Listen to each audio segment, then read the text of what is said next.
going to talk about CPT as well as Harrisburg Universities.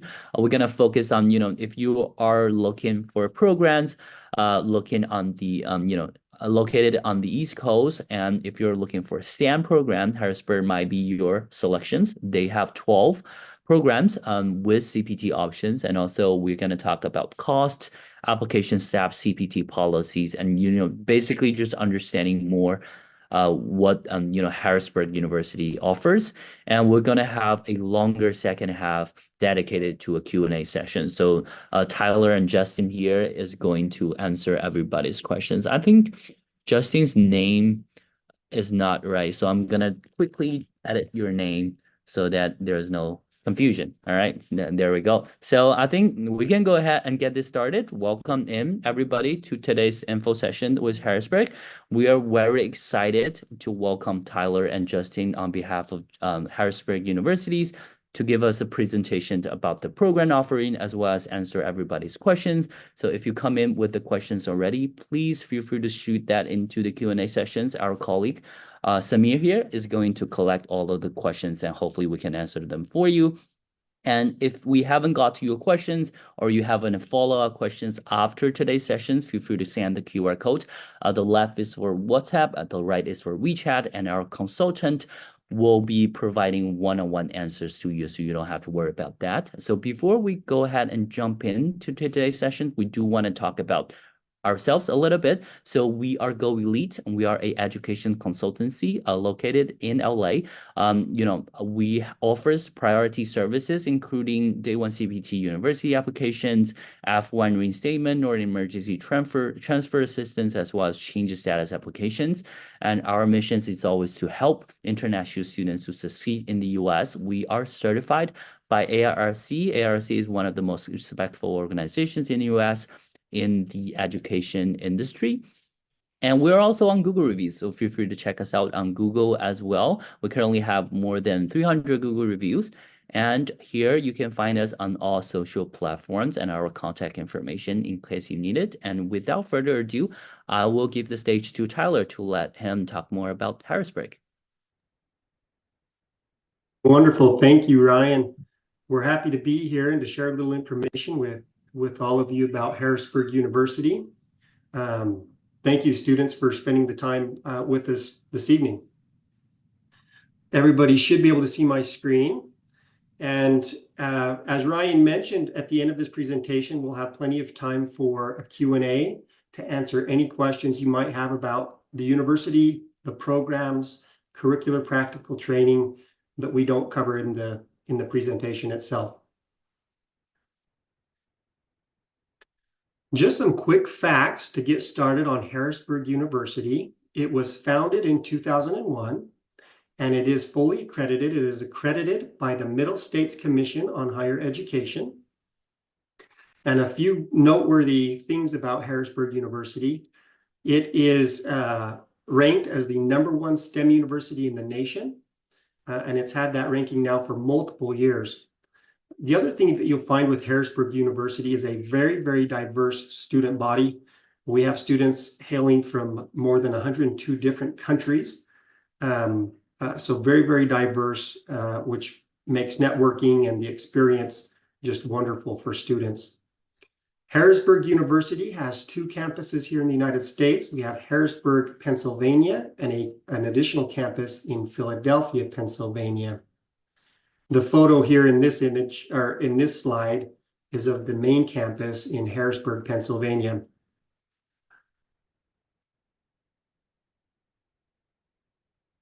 So as Ryan mentioned, there are 12 different degree programs offered at Harrisburg University.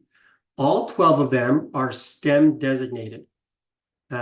This is great. We get a lot of interest with the STEM designated, and as I mentioned, Harrisburg is ranked as the #1 STEM university. So you can see there on the left side, the 12 different degree programs that are offered and the concentrations available under each degree. So we've got, MS Analytics, Biotechnology, Computer Information Sciences, Consumer Behavior and Decision Sciences, Cybersecurity Operations and Control Management, Healthcare Informatics, Human-Centered Interaction Design, information systems engineering and management, learning technologies and media systems, pharmaceutical sciences, project management, and techpreneurship. One great thing about Harrisburg University is we're always adding new concentrations. For example, this year we've added under the information systems engineering and management, we've added artificial intelligence, blockchain and cryptocurrency, as well as cloud computing for business. So Harrisburg is on top of making sure we provide current degree programs that are relevant to technology and careers that are available right now. Another great thing with Harrisburg University is with the concentration that's called individualized. And to explain what that means is an individualized concentration allows you as the student the ability to pursue multiple interests while focusing on your strengths and career goals within a degree program. And the way that works is once you enroll, if you choose an individualized concentration, you can combine 15 credits from any other graduate degree program offered at HU and apply that to your selected degree. So again, this is a fantastic opportunity to really focus on your strengths and things that you're passionate about while completing that degree.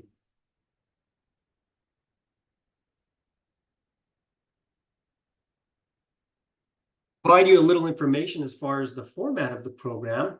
The graduate MS programs at Harrisburg University are 2 years in length, total of 6 semesters. So students will take 3 semesters per semester, or three semesters per year. And each semester, students will participate in 2 3-credit courses. Now, these courses do require face-to-face instruction for one of the courses, and the other course is fully online. The tuition cost for all of the MS programs at Harrisburg University is $5,480 per semester. And that semester tuition is due in full just a week prior to each start date. Now, as I mentioned, one of the courses is an in-person with face-to-face instruction, while the other is fully online. Because of that, it provides a lot of flexibility for students at Harrisburg University. The on-campus sessions that are required for students is 1 Saturday per month. So in the course of a semester, students will be on campus 3 times, 3 Saturdays out of the semester. The rest of the time, your learning is going to be online and virtual. So again, it provides you a lot of flexibility. This allows you as a student to live and work anywhere you want in the United States. So as I mentioned, the main campus for Harrisburg is in Harrisburg, Pennsylvania. But because of this flexibility, you don't have to be there. You can be in New York, Boston, Philadelphia. You can be down in Texas or even on the West Coast. It doesn't matter as long as you attend that required session 1 Saturday per month. Another great thing with Harrisburg University is we have rolling starts. So we offer 6 start dates per year. We have a spring, late spring, summer, late summer, fall, and late fall. GoElite will be able to assist you in providing you detailed dates for both the start dates and deadlines for applications. The other big benefit with Harrisburg University is, of course, curricular practical training. So curricular practical training is an integral part of the programs at Harrisburg University, which means participation is required. So if you're attending Harrisburg University, you're required to find an employment opportunity that relates to your area of study, and that CPT is authorized for the duration of the program, which is a 2-year program with no gaps or breaks. Another question we get quite often is how often do they have to renew that CPT authorization? At Harrisburg University, that occurs once per year. So it's not an every semester kind of a thing. You're going to be able to go 12 months, and then you'll renew it for the 2nd year of your program, unless, of course, there's a change in your employment. And then you'll, of course, have to submit a new work authorization request. So just to give you a little more information with regards to CPT, as I mentioned, it's an integral part of the program. So CPT stands for Curricular Practical Training, and it allows an international student with an F1 visa to gain work experience through off-campus paid or unpaid employment. And again, it has to be related to your area of study. Big question we get is, why is it that at our university or at Harrisburg, can students participate in that from day one of the program? The reason why is, as I mentioned, it's integral, meaning it's a requirement. And because it's a requirement, the DSO and the university can then authorize that CPT from day one of the program. And that's a big benefit for you as a student, because you're gaining real-world experience and applying what you're learning in the classroom to the real world from day one. So you're working towards your career and building that experience. So the admission requirements for application are quite straightforward. GRE and GMAT are not required for application. When you're ready to apply, you will work with GoElite, and you will get a personalized application request from HMS. You will then be required to provide certain supporting documents, such as a goal statement, degree certificates, letters of recommendation, which can be waived if you've worked or studied in the United States, a professional resume, proof of English proficiency, which again can be waived if you've successfully completed a full semester of graduate studies here in the United States, copy of your passport, visa, I-20 and I-94, again, if you're a transfer student already here in the United States, and then bank statements showing financial support in the amount of $27,040. The application deadline, if you are a transfer student, meaning you're here in the United States already with a current CVIS, the application deadline is 2 weeks prior to the start date. If you're an F1 needed student, meaning you're still in your home country looking to obtain a visa, the application deadline is 2 months prior to the start date.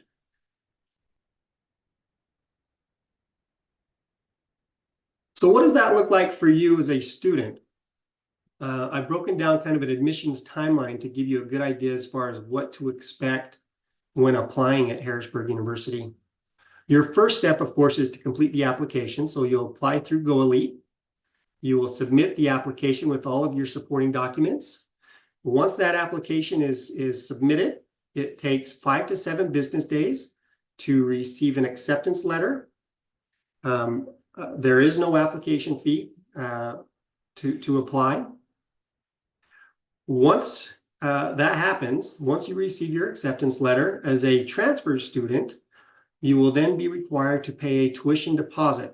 So that tuition deposit is $1,000, or you can pay that tuition in full.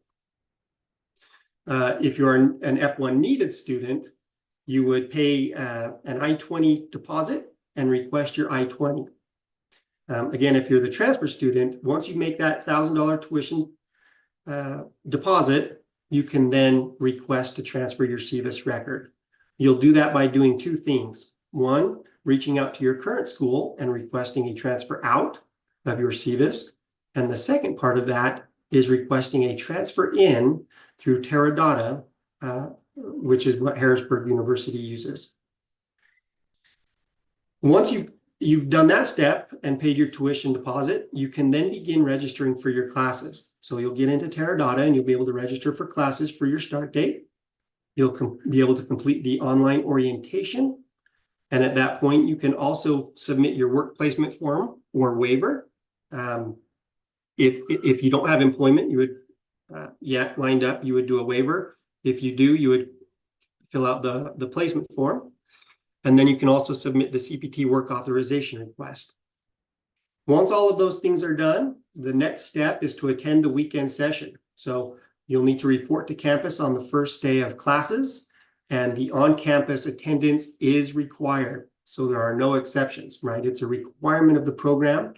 And to maintain your F1 visa status, you are required to attend that in-person session.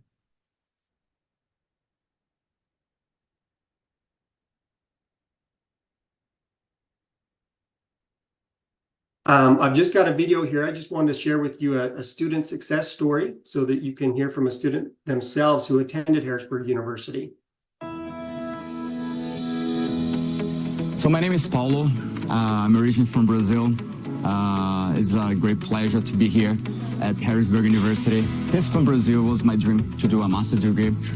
And it was a struggle for me because when I searched for a program and then a price, it was really hard for me to connect all those two things. And here I could find an affordable program that I could come and a very interesting program that I could choose, which was information systems. Now I'm in my last semester at Harrisburg University, about to finish, and then I'm about to achieve a very important dream that I had when I was a teenager. And I'm so grateful for Harrisburg University to have this opportunity to provide this program for international students.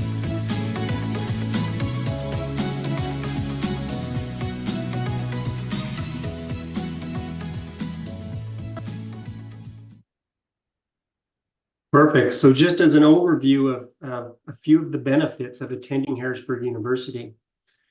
First off, again, it's ranked as the #1 STEM university in the nation. There's an extensive list of STEM designated degree programs, right? 12 different programs, and under each of those, there are different concentrations with the individualized option, which is going to provide you with a lot of benefits to focus on your career goals and your strengths. Another great benefit of Harrisburg University is the hybrid format. You're only attending in-person sessions one Saturday per month, which is going to allow you to live and work anywhere you like in the United States. Of course, integral CPT. So you'll have CPT from day one of the program, which is going to allow you to gain work experience through off-campus paid, unpaid employment or internships in a related field. That's going to allow you to work towards your career while also earning income, which is going to help offset the cost of your tuition and living expenses. Networking is wonderful with these programs. As I mentioned, there's students coming from over 102 different countries. So it's very diverse, coming from different backgrounds and working in different fields, which is going to allow you to network and really build on yourself within your own career. The other great thing with Harrisburg University is they provide fantastic student resources to help you succeed and to ensure you're in compliance with your F1 visa and with the program. So it's a fantastic university, wonderful programs and faculty, and we hope you'll join us. Ryan, I'll turn it over to you and we'll go ahead and get into some Q&A. Absolutely. Thank you so much, Tyler, for your wonderful presentation. And we're going to just jump right into the Q&A session. So we did collect a couple of questions. And if you do have a questions right now, please feel free to type that into the Q&A sessions and we'll answer them by order. And also, if we couldn't answer your questions for now, feel free to scan the QR code so our consultant will also provide one-on-one answers. So don't worry about whether or not your questions will be answered. So let's go to number one. So is there a master's in nursing at Harrisburg? And if so, does that need a specific requirements to be qualified? Ryan, if you don't mind, I'll jump in here to give Tyler a little bit of a break and answer some of these Q&As. So to answer question one, Harrisburg University does not currently offer an MSN program for international students. However, we do have other healthcare related programs like MS Healthcare Informatics and MS Analytics with a concentration in healthcare informatics. We also have pharmaceutical sciences and biotechnology that are healthcare related. So to answer your question about the NCLEX, it is not required because we don't have an MSN program, but you may be interested in some of those other healthcare related programs. Thank you so much, Justin. I do see somebody raising their hand, so please type in your questions in the Q&A box. And I think we do have plenty of time to get to your questions, so don't worry about that. And we'll go to number 2. So does the MS Pharmaceutical Sciences offer CPT or CPT from day one? Yes, in fact, all of the master's programs at Harrisburg University are delivered in the same executive format with integral CPT from day one. So it doesn't matter which program you choose, they all have the same format and have CPT from day one. Absolutely. Number 3, can a student opt in for more than 7 credits every semester? So the program is delivered in a unique format in which students will take 2 3-credit courses per semester. It's not advisable that students take more than 6 credits per semester so that they can focus on their education and also, participate in CPT, which is a requirement of the program. However, if you do want to accelerate your program, the university does have an option to take overload courses. That does require approval from the university registrar, and you can actually visit the university website to learn more about overload courses. But again, the program is kind of delivered in a standard format, which requires students to take 6 credits per semester. Absolutely. Let's go to question number 4. I think this is a very good question. So, can a student only work for certain authorized employers or somebody who's eligible for CPT, or can we choose to work for whoever employer we want? So that's a really great question. CPT actually allows you to obtain your own off-campus employment. It can be with any employer that you choose. However, there are restrictions around CPT. The main restriction being that your employment must be related to your area of study. And that's the purpose of the academic work placement form that Tyler discussed in his presentation. So you'll want to check with different employers. I know that there are some employers who choose not to hire students on CPT. That's just their own choice, but CPT does allow you to obtain employment with any employer of your choice. Absolutely. I think, Justin, you brought out a very good point, is that I see somebody asking about the nursing program before.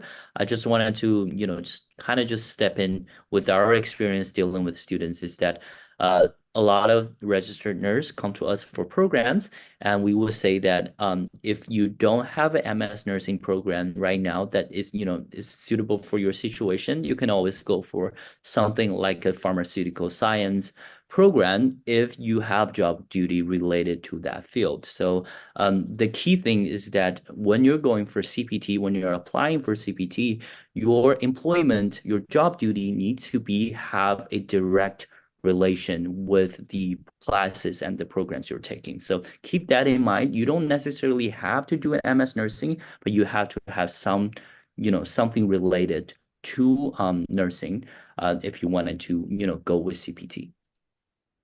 All right, let's go to the next one. Are H-4 visa holder eligible, I think, to apply and then also for CPT? Yes, H-4 visa holders are permitted to study in the US. You are permitted to enroll in a full course of study in a graduate program. However, on H-4, you will not be permitted to work unless you have an EAD card. CPT is a benefit of F1 visa holders. So if you don't have an H-4 EAD card and you would like, to be able to apply what you're learning in the classroom to your career, then we would advise you to apply for change of status to F1. Once that change of status is approved, then you can obtain CPT authorization from the university. That's great. And Justin, you brought up a very great point. And before we say anything else, I do wanted to say that this webinar is purely for educational purposes, where we're not giving any immigration advice or legal advice. But you brought out that students need to do change of status in order to be eligible for CPT. So from my previous experience, that is, the correct case was with all students as well. So H4 holders who come to us, if you wanted to start working in the US, but you don't have the EAD yet, because we understand that having the EAD card with your H4 would be a complicated situation. A lot of people don't have that at the moment. So you can use the I-539 form to kind of transition from the H4 status to an F1 status, and CPT is more unique, more exclusive to an F1 holder. So once you become an F1 student, you are absolutely eligible to use CPT. All right, let's move on to the next question. So how much will the I-20 deposit be? That's a good question. So when students apply to Harrisburg University, Tyler mentioned in his presentation that students will have different statuses or different categories. The statuses that we use, for example, are F1 needed or F1 transfer, for those students who are either on F1 or looking for an F1 visa. F1 needed means that you are in your home country and you need to apply for a visa at the consulate. And F1 transfer means that you are already in the US with a valid F1 visa and an active CVIS record, and you'll be transferring to the university. Depending on which status you hold, the deposit is slightly different. So for a student who is in their home country and needs to obtain what we refer to as an initial attendance I-20 so that you can go for visa stamping or for a visa interview, the deposit is $200 to obtain that initial I-20. For all other students who are already in the US, once you are accepted, you will actually pay a $1,000 deposit, and your I-20 will be issued once your CVIS record has been transferred to Harrisburg University, or if you are applying for change of status from H4 or H1B or another visa status, once you've paid that $1,000 deposit, you can go ahead and obtain what's called a change of status I-20. So that's the difference between the deposits, and it really just depends on your visa status. Absolutely. Let's move on to the next one. So I'm not sure if I get this question correctly, but I assume that this person wanted to ask about, is there any possibility, or do you have any cases where students are doing CPT at Harrisburg as a nurse? We do. So, for example, in the MS Healthcare Informatics program, there are several clinicians who enroll in that program. The Healthcare Informatics program is focused on management of patient data. So, for example, as a clinician, you're working every day with patient data in your ERM and your systems at the university or at the hospital, excuse me. So we do have several clinicians who choose that program specifically for CPT, and just understanding kind of the informatics or the data management piece of healthcare. Absolutely. And moving on to question number 8. So I already are working, I'm working under my EAD card. Do I need to get a different job provided by the university, or can I still work for my current company? I'm going to assume that this student is on OPT and has an EAD card. That's very common for students to finish up their OPT and enroll in a graduate program with CPT. As long as your current employment is related to your area of study, you don't need to find new employment. You can stay with the same employer.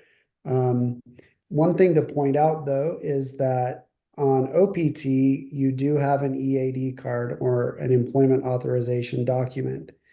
When you transition to CPT, you will no longer have an EAD card. Your I-20 with CPT authorization will act as your employment authorization, your employment authorization document. So that's the difference. But Again, if your employment is related to your area of study, you can continue with the same employer and the same position if you'd like. Yeah, absolutely, Justin. Quick thing to add is just that even though you are absolutely eligible to work for the same employer, you might still need to present to the school an offer letter from the employer in order to apply for CPT, just to showing your relationship with your employer, saying, what this job is, and also what kind of, job in details are you working with. But besides that, I think you are absolutely, eligible to maintain your current job and transition from OPT to CPT. Ryan, one thing to point out as well is that as you transition from OPT to CPT, depending on when your OPT ends and when your degree program begins, you may experience a gap in your employment authorization.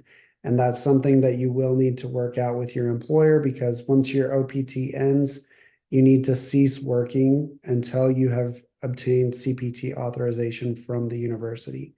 And as Ryan mentioned, in order to get CPT authorization, you will need to submit the academic work placement form with a copy of your employment offer letter and your job description. And those are needed to ensure that your employment is related to your area of study and that you actually have an employment offer.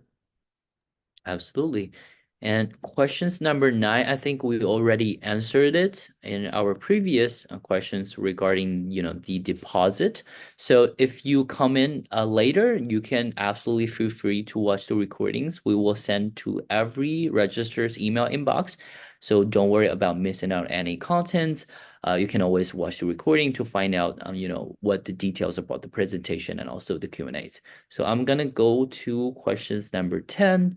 So I have passed this examinations and completed OET with grade 4. I think this is like specific term with the English requirements. I think it's equivalent to IELTS, but is it necessarily for me to take other English proficiency test? And what would Harrisburg in general ask for English proficiencies? That's a good question. So English proficiency, or showing English proficiency, is not just a requirement of the university, but it's also a requirement of the US government in order to study in the US. So for the programs at Harrisburg University, they require that you take either the IELTS, TOEFL, or Duolingo. Those 3 exams can be used to show English proficiency for admission to the university. And GoElite can provide you with the minimum scores that are required for those tests. If you have studied in the US at least 1 semester in a graduate program, the proof of English proficiency requirement can be waived, in which case you wouldn't need to submit those results. So it just depends if you've studied in the US or not. If you have not studied in the US, then you do need to take one of those 3 exams.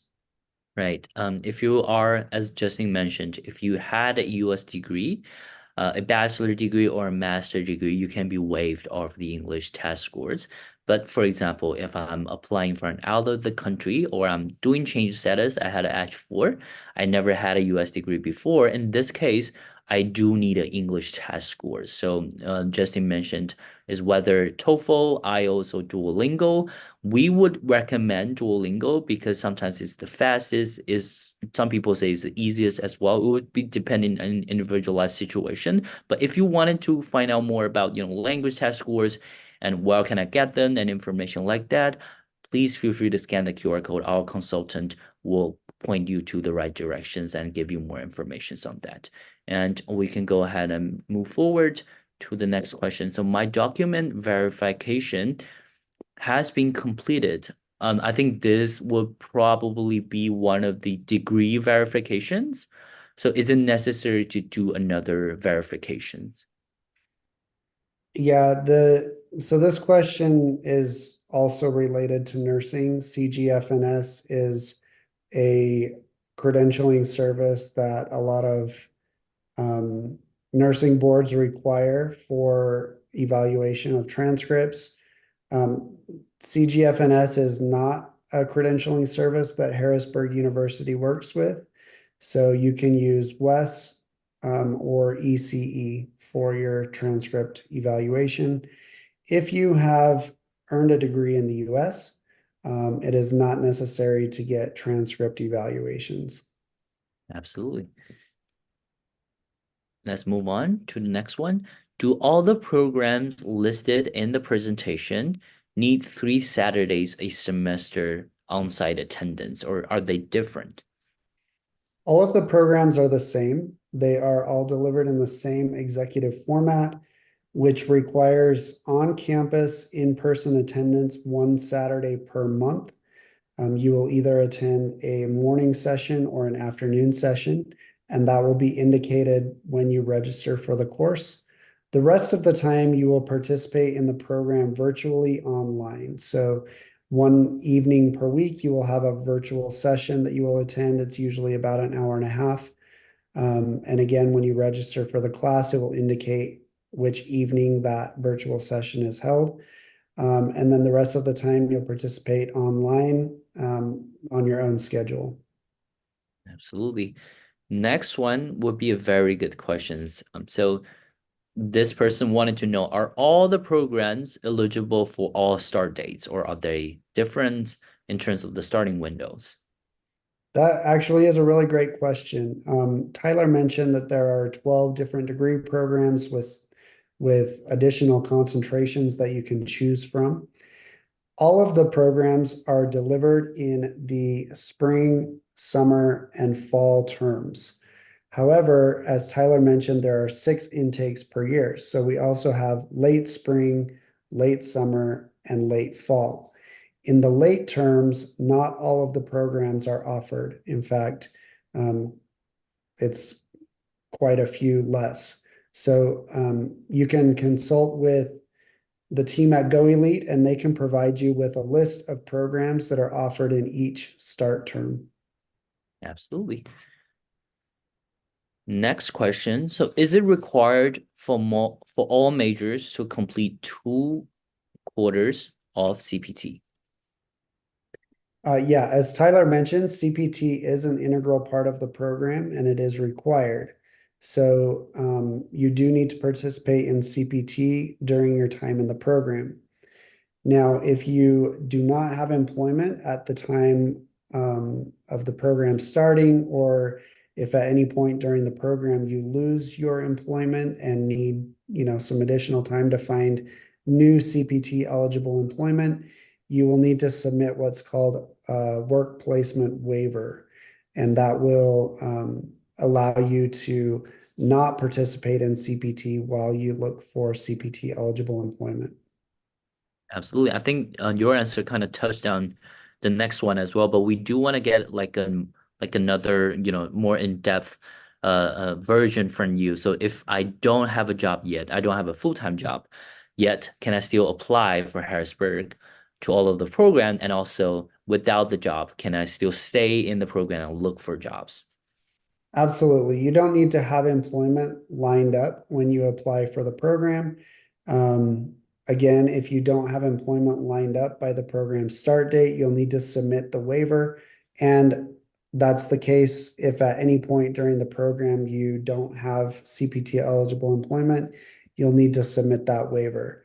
But CPT is an integral part of the program, so you do need to be actively looking for CPT eligible employment that is related to your area of study so that you can fulfill that requirement of the program. Absolutely. Justin, if I may jump in, just to touch on that first sentence with regards to full-time job, it is up to you as the student whether or not you want to participate in full-time or part-time CPT. Part-time CPT would be anything that's 20 hours or less per week, and full-time CPT would be 21 hours or more per week. So that is up to you. You can complete the program either on full or part-time. So it doesn't, if it's a part-time job, that's okay. You can still meet that CPT requirement as long as it relates to your area of study and has been approved by the DSO. Thank you both for addressing the details. I think this is very helpful for our students who are trying to, apply to the program and learn more. And also another thing is that they wanted to know if there's any scholarship being offered. Unfortunately, there are no scholarships or financial aid available to international students at the graduate level. But one thing that we always tell our students is that because this program does include integral CPT, which allows you to obtain paid employment off campus, that can really help to offset the cost of the program. And the majority of our students graduate from the program debt-free because they're able to earn a salary while they're going to school, and that helps to cover the costs of the tuition and living expenses. Absolutely. Let's go to the next one. So this is like a more general question. So when in the program do international students typically start a job? I think when it comes to international students, there's initial students coming from another country, and there's obviously students who's transferring from another school. Yeah, so we've talked about students who, perhaps are already in the US, maybe they're finishing up their OPT or transferring from another university where they've done CPT. Those students typically will start CPT from day one of the program. That's the earliest that it can be authorized is day one of the program. But for students who are coming maybe directly from their home country, they may need some additional time to find CPT eligible employment, obtain a social security card, etc. So typically we see that students are able to secure CPT eligible employment within the first semester of the program, so that they're working by at least the second semester. But it is available from day one, as I mentioned. Yeah, absolutely. I wanted to, touch more on the initial student who's coming from, for example, from another country. Is there any career support, to help them, guide them through finding a job? There is, absolutely. So Harrisburg University has a career services department that's dedicated to helping students find opportunities. The university does not provide placement, so they will not, place you with a specific employer. They will not interview for the job for you. They won't find the job for you, but they can guide you to available opportunities. Ultimately, it is the responsibility of the student to apply for the job and interview for the job on their own. Absolutely. Next one would be specific questions regarding the semester system. So how does this three semester system work? How long is each semester? How will students study? And also I was expecting to pay the tuitions, twice, but do the person have to pay three times those in terms of the fees? That's a good question. Traditionally, an academic calendar would be 2 semesters. And so I assume that's why this student was expecting only 2 semesters per year. However, the programs at Harrisburg University do not have summer breaks, so they are delivered year-round. There are 3 semesters per year: spring, summer, and fall. Each semester is 14 weeks long with a 2-week break between semesters. Keep in mind that during those breaks, there is no gap in your employment authorization, your CPT employment authorization. But for that reason, there are 3 semesters per year, and the semester tuition is $54.80 per semester. Thank you for your clarification.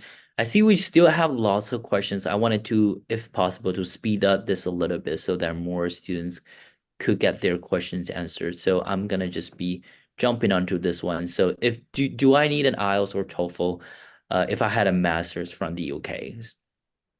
No, that's a good question. Harrisburg University will waive the English proficiency requirement if you have studied in the US, the UK, Australia, Canada, and some other English-speaking countries.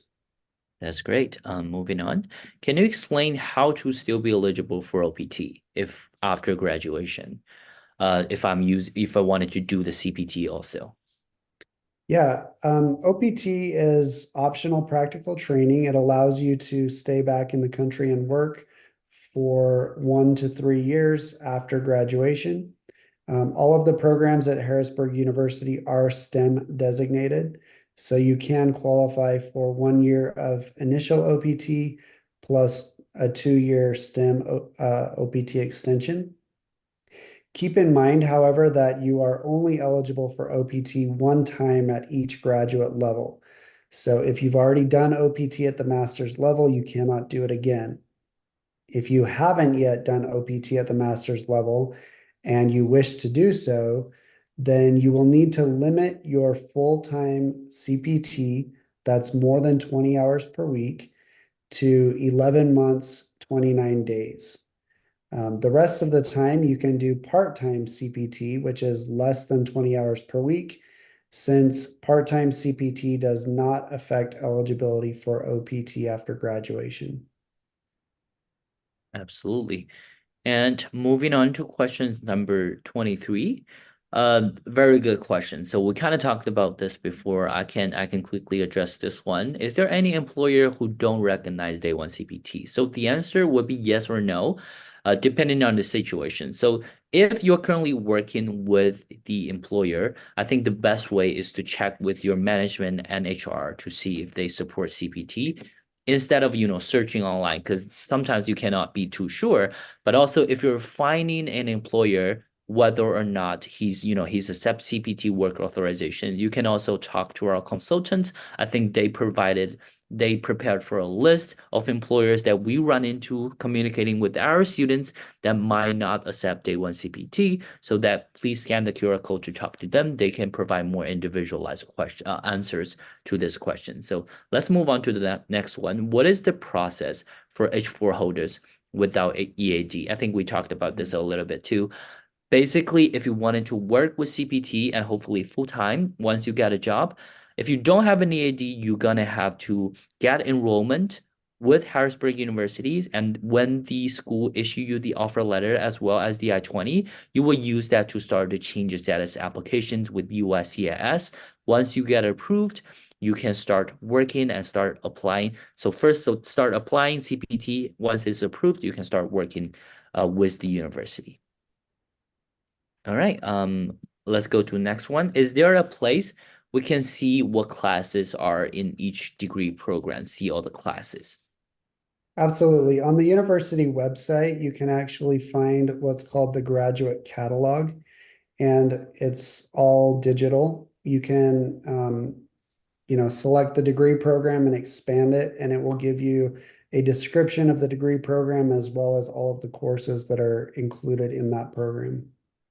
If you have another questions, when you are looking for those informations, feel free to let us know and we can provide some additional informations if you would need. And moving on, am I eligible for day one CPT even if I never study in the US? And I'm currently on a J1 visa, so J1 will be different than H4. So the answer is yes. He or she can do CPT once they have changed their visa status to F1. J1 visa holders are permitted to study, so you could enroll at the university on a J1 visa as long as you are maintaining that visa status. However, you cannot get CPT authorization unless you change your status to F1.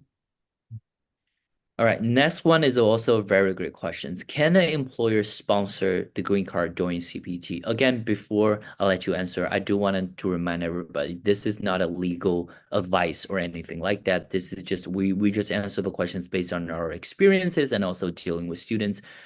So yeah, go ahead, Justin. I think this question is very valuable to a lot of students too. Yeah, this is something that we see often actually with with students at the university. Not just green card, but we see employers who sponsor H-1B visas, etc. That's very common. It doesn't affect your enrollment at the university or your participation in CPT. Your employer can definitely sponsor your green card or H-1B visa if they choose. That's a completely separate process from your F1 visa. So if your status changes, then you would obviously need to notify the university and you would lose your CPT authorization. But in this case, you would pick it up with your green card or an H-1B visa. Absolutely. Moving on to the next question, is it possible to transfer out, so transfer from Harrisburg to other universities? Yeah, USCIS allows international students on F1 visas to transfer in and out of universities whenever they choose. A university cannot force you to stay. So if you request to transfer out, they have to honor that request. Absolutely. And I believe that because Harrisburg University does have highest accreditation levels, some of the classes, I assume, could be transferred as well, right? Absolutely. You would need to check with the registrar at the transfer in school to see if they would accept any of the credits for transfer credit. Thank you for the clarifications. Let's move on. Are there specific dates information for the Saturday sessions, or are they set for the first Saturday of the month? How does it work? They are scheduled well in advance. You can actually get on the university website and see the academic calendar. It will list the start dates. If you do look at the academic calendar, the weekend sessions that you will attend are session A for your first year of the program. So you can kind of see when they are scheduled out, but they're not always the same Saturday of each month, but they are scheduled in advance so you can make any travel arrangements as necessary. Absolutely. All right.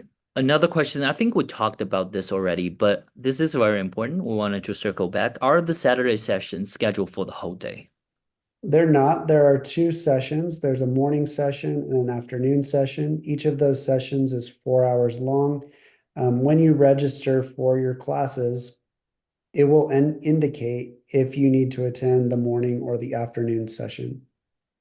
Right. So I'm looking at the next one. So this person wanted to know, if I don't have a transcript, can I apply with degree certificate and consolidated mark sheet? Yes, so these would be foreign transcripts. A consolidated mark sheet and a degree certificate are sufficient. All right. Sounds good. Moving on, does an Indian student needs to provide an English proficiency? No, Harrisburg University does not require, excuse me, yes, they do. I'm getting confused. Indian students don't need to submit transcript evaluations, but they do need to submit proof of English proficiency if they have not studied in the US. Absolutely. Moving on, and then also one thing to put a note on is that if you are from India but you had a US degree before, you don't have to have the English test done. It will be waived. Next question. So how does the process work for students who are in the US but we have an expired F1 visa by the time of application? So F1 visa holders are actually permitted to remain legally in the US on an expired visa as long as they maintain an active CVIS record by enrolling in a full course of study or participating in OPT. So as long as your CVIS record is active, you will apply normally through the university. You would select as your visa status F1 transfer. And again, like I said, you can remain legally as long as you maintain your active CVIS record. This question is also related to the next one. So this person wanted to know, can someone transfer their visa? We wouldn't necessarily say transfer visa. I will say transfer your CVIS record on a grace period or after their OPT ended. Absolutely. So once your OPT ends, you will have a 60-day grace period in which to either transfer your CVIS record and enroll in a new graduate program or change your status to a different visa type.